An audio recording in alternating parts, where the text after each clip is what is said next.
Bonjour et bienvenue. Aujourd'hui, on va décortiquer ensemble un cas clinique pour vraiment maîtriser le codage pathos. C'est une compétence essentielle, vous le savez, et ce cas pratique va nous guider pas à pas pour être sûr de faire le bon choix.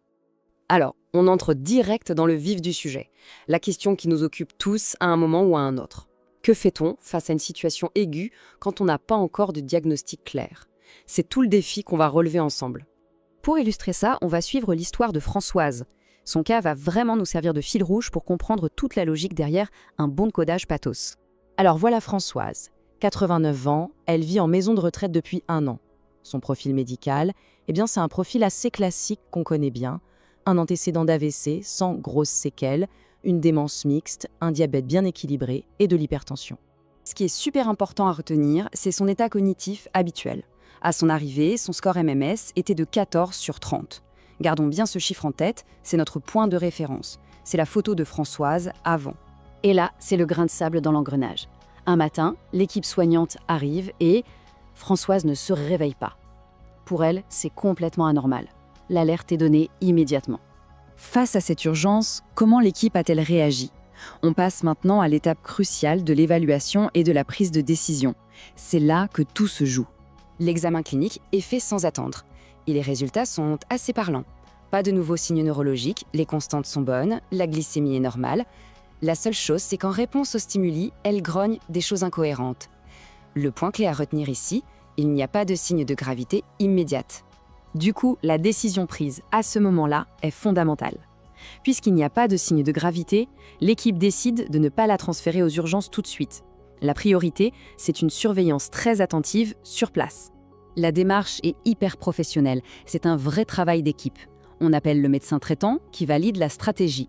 Le plan de soins est lancé, surveillance, une petite perfusion pour l'hydratation et bien sûr une prise de sang pour essayer de comprendre ce qui se passe. Et on en arrive au cœur de notre sujet. La situation clinique est gérée, c'est bien. Mais maintenant, comment est-ce qu'on traduit tout ça correctement dans la coupe pathos? C'est là que le fameux dilemme apparaît. On a 2 options sur la table. D'un côté, on pourrait penser au codage T2. Ça valorise bien la surveillance rapprochée de l'équipe. Le hic, un T2, ça demande un diagnostic déjà posé. Et là, on ne l'a pas. De l'autre côté, il y a le codage DG, pour démarche diagnostique. Ça met en avant tout le travail d'investigation. Alors, T2 ou DG? Alors, comment on sort de ce casse-tête? La solution, elle est juste sous nos yeux. Il suffit d'analyser un peu plus finement les symptômes de Françoise pour arriver à une conclusion clinique très précise.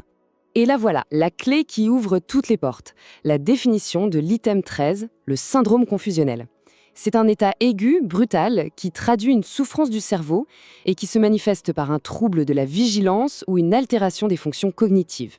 Et là, ça fait tilt. Ça colle parfaitement à la situation de Françoise, non?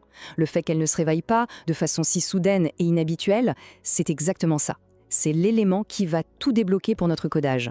D'ailleurs, les recommandations officielles le confirment noir sur blanc.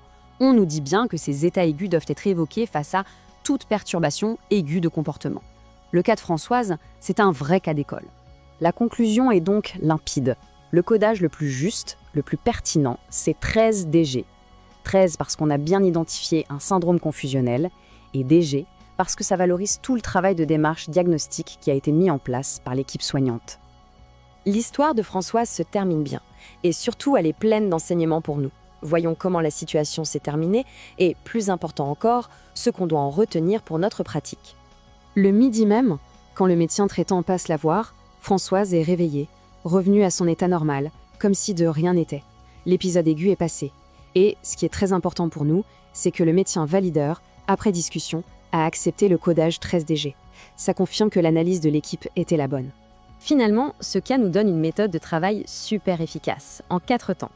1. On évalue la clinique. 2. On collabore, on communique avec le médecin, avec l'équipe.